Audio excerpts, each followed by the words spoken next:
दोस्तों, सबको मेडिटेशन क्यों करना चाहिए, इसके 10 कारण मैं आज आपको बताऊंगी। पहला कारण तो बहुत सरल है कि मेडिटेशन आपके तनाव और एंग्जाइटी को कम करता है। अगर आप रेगुलरली मेडिटेशन करते हो तो ऐसा नहीं है कि आपको कुछ स्ट्रेस नहीं होगा, लेकिन आप अपने स्ट्रेस को, एंग्जाइटी को मैनेज कर पाएंगे। दूसरा कारण यह है कि ये आपके नींद की क्वालिटी को बेमिसाल कर देगा। आपकी नींद लंबी और गहरी भी होती चली जाएंगी। दोस्तों, तीसरा कारण यह है कि ये आपके शरीर के इम्यूनिटी सिस्टम पर काफ़ी पॉजिटिवली परिणाम करता है। आपकी इम्यूनिटी सिस्टम मजबूत होती है अगर आप रेगुलर मेडिटेशन करते हो तो। आप बीमार कम पड़ोगे और बीमारियों से लड़ने की क्षमता काफ़ी बेहतर होगी।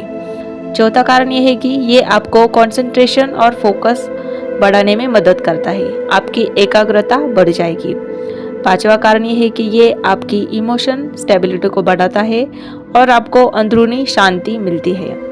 अगर आपको कुछ चीज़ें याद नहीं रहती तो ये आपकी मेमोरी पावर को बढ़ाने में काफ़ी मदद करता है।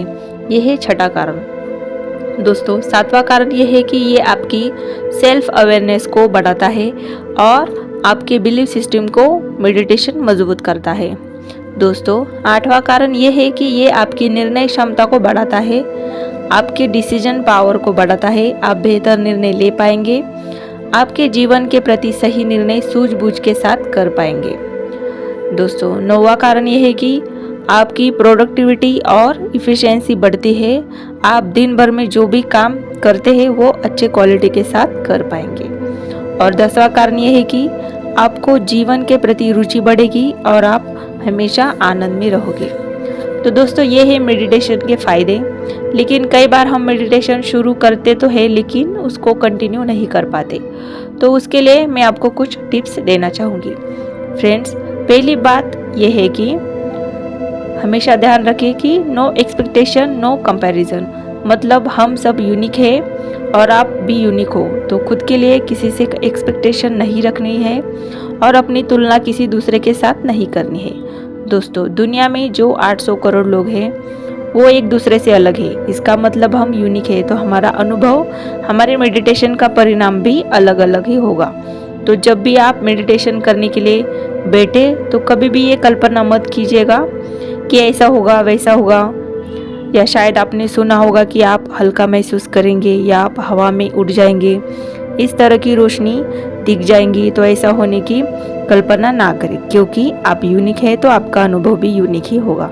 सो do it with no expectation and no comparison. दूसरी टिप्स ये है कि ये ज़रूरी नहीं है कि आपके पास कोई गुरु होना चाहिए या कोई ऐसा मंत्र।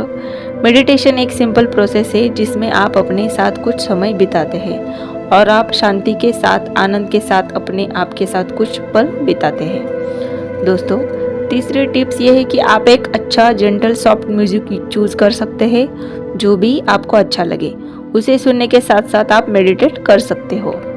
दोस्तों, चौथी टिप्स ये है कि आप गाइडेड मेडिटेशन का भी सहारा ले सकते हैं। इंटरनेट पे, यूट्यूब पे गाइडेड मेडिटेशन अवेलेबल है। दोस्तों, पांचवी बात यह है कि आप सिटिंग पोजीशन ऐसी चुनिए जिसमें आप कंफर्टेबल हो। अगर लाइट कम होगी तो आप ज़्यादा बेहतर तरीके से मेडिटेशन कर पाएंगे। दोस्तों, साइलेंस इज़ मोस्ट इम्पॉर्टेंट। आप ऐसा समय चूज़ कीजिए जिस समय साइलेंस हो। जब भी आप शुरू करें तो आप कम से कम 5 मिनट ज़रूर बैठेगा। धीरे धीरे समय बढ़ाते चले जाइए। और एक बात याद में रखें कि आप पहले शुरुआत तो कीजिए, समय अपने आप बढ़ता चला जाएगा। दोस्तों, 9वीं टिप्स ये है कि it not a one day game और a one week game, it is a life long game. इसकी प्रैक्टिस आपको जीवन भर करनी है। और आखिरी महत्वपूर्ण बात यह है कि आप जैसे खाना रोज़ खाते हो, क्योंकि आप जानते हो कि खाना खाने के बिना ये शरीर नहीं चल सकता। तो दोस्तों, मेडिटेशन भी हमारे माइंड के लिए उतना ही ज़रूरी है। मेडिटेशन के बिना आपका माइंड स्वस्थ नहीं बन सकता। तो दोस्तों, ये है मेडिटेशन का महत्व। तो उम्मीद है कि आप आज से मेडिटेशन करना शुरू कर देंगे। और हाँ, वीडियो को लाइक, चैनल को सब्सक्राइब करना ना भूलिए।